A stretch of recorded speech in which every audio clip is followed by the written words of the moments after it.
ആദ്യ hydrogen train ഓടിത്തുടങ്ങി. ഹരിയാനയിലെ ജിന്ദ് സോനിപത്ത് റൂട്ടിലാണ് ആദ്യ ഹൈഡ്രജൻ ട്രെയിൻ സർവീസ് നടത്തുന്നത്.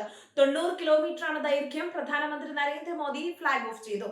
നമോ ഗ്രീൻ റെയിൽ എന്നാണ് ട്രെയിൻ സർവീസിന്റെ പേര്. ഈ ട്രെയിൻ പൂർണ്ണമായും ഇന്ത്യയിൽ തന്നെ രൂപകൽപ്പന ചെയ്യുകയും വികസിപ്പിക്കുകയും ചെയ്തതാണ്.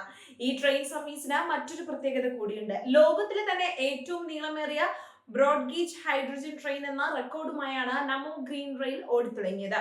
ഇതോടെ ഹൈഡ്രജൻ റെയിൽ സാങ്കേതിക വിദ്യ ഉപയോഗിക്കുന്ന രാജ്യങ്ങളുടെ പട്ടികയിൽ ഇന്ത്യയും ഉൾപ്പെട്ടു. ജർമ്മനി, ജപ്പാൻ, ചൈന, അമേരിക്ക എന്നിവയാണ് ഹൈഡ്രജൻ റെയിൽ സാങ്കേതിക വിദ്യയുള്ള മറ്റു രാജ്യങ്ങൾ. ഇന്ത്യയുടെ നേട്ടത്തിന്റെ വ്യാപ്തി ഇതിൽ നിന്നും വ്യക്തമാണ്. അതായത് ലോകത്തെ മുൻനിര രാജ്യങ്ങളുടെ പട്ടികയിലാണ് ഇന്ത്യ ഇടം പിടിച്ചിരിക്കുന്നത്.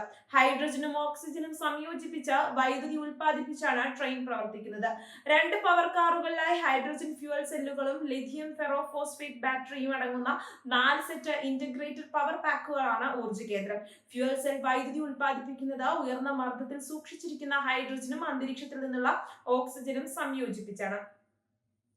മണിക്കൂറിൽ 120 കിലോമീറ്റർ വേഗത്തിൽ സഞ്ചരിക്കുവാൻ ഈ ട്രെയിനിന് സാധിക്കും. എന്നാൽ നിലവിൽ സർവീസ് നടത്തുന്നത് 75 കിലോമീറ്റർ വേഗതയിലാണ്. ആകെ 10 കോച്ചുകളാണ് ട്രെയിനിലുള്ളത്. 2600 യാത്രക്കാരെ വഹിക്കാൻ ശേഷിയുണ്ട്. പൂർണ്ണമായും പ്രകൃതി സൗഹൃദമാണ് ഈ ട്രെയിൻ. ഈ പ്രക്രിയ നടക്കുമ്പോൾ നീരാവി മാത്രമേ ഉപോൽപ്പന്നമായി പുറന്തള്ളുന്നുള്ളൂ. മാത്രമല്ല ശബ്ദ മലിനീകരണവുമില്ല. വളരെ കുറഞ്ഞ ശബ്ദം മാത്രമേ ട്രെയിൻ ഉണ്ടാകൂ. മലിനീകരണം ഒട്ടും ഉണ്ടാക്കാത്ത ക്ലീൻ എനർജി സാങ്കേതിക വിദ്യയാണ് ഈ ട്രെയിനിന്റെ ഏറ്റവും വലിയ ഹൈലൈറ്റ്. ഡീസൽ ട്രെയിനുകൾ കാർബൺ പുറന്തള്ളുന്നതിന് സമാനമായി ഹൈഡ്രജൻ പവർ ട്രെയിൻ നീരാവി മാത്രം പുറന്തള്ളുന്നു. രാജ്യത്തെ മറ്റ് ഗതാഗത സംവിധാനങ്ങളുമായി താരതമ്യം ചെയ്യുമ്പോൾ സാധാരണക്കാർക്ക് താങ്ങാവുന്ന ടിക്കറ്റ് നിരക്കാണ് ട്രെയിനിനുള്ളത്. 5 രൂപ മുതൽ 25 രൂപ വരെയാണ് ഈ ട്രെയിനിൽ ടിക്കറ്റ് നിരക്ക്. ട്രെയിൻ ജിൻഡിനും സോനിപത്തിനും ഇടയിലെ 90 കിലോമീറ്റർ ദൂരം 2 മണിക്കൂറിനുള്ളിൽ ഓടിയെത്തും. ഈ റൂട്ടിൽ ട്രെയിനിന് 11 സ്റ്റോപ്പുകൾ ഉണ്ടാകും.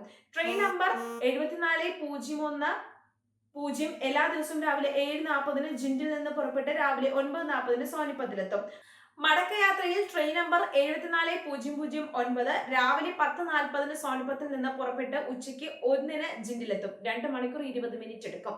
നോർത്തേൺ റെയിൽവേയുടെ നിയന്ത്രണത്തിലാവും ട്രെയിൻ സർവീസ് നടത്തുക. പരിപാലന ജോലികൾ ജിൻഡിൽ ആയിരിക്കും നടക്കുക. 10 കോച്ചുകളുള്ള ഒരു പാസഞ്ചർ ട്രെയിനാണിത്. പല വിദേശ രാജ്യങ്ങളിലെയും ഹൈഡ്രജൻ ട്രെയിനുകൾക്ക് 2-3 കോച്ചുകളാണുള്ളത്. അവയുമായി താരതമ്യം ചെയ്യുമ്പോൾ നീളം കൂടിയതാണ് ഇന്ത്യയിലെ ഹൈഡ്രജൻ ട്രെയിൻ. ചെന്നൈയിലെ ഇന്റഗ്രൽ കോച്ച് ഫാക്ടറിയിലായിരുന്നു എഞ്ചിൻ നിർമ്മിച്ചത്. രാജ്യത്തെ ആദ്യ ഹൈഡ്രജൻ ട്രെയിൻ ഓടിത്തുടങ്ങുമ്പോൾ കൊച്ചിക്കും അഭിമാനിക്കാം. കൊച്ചി ആസ്ഥാനമായ ഫ്ലൂയിഡ്രോൺ എന്ന കമ്പനിയാണ് ട്രെയിനിന് വേണ്ട ഹൈഡ്രജൻ റീഫ്യൂവലിംഗ് സ്റ്റേഷൻ തയ്യാറാക്കിയത്.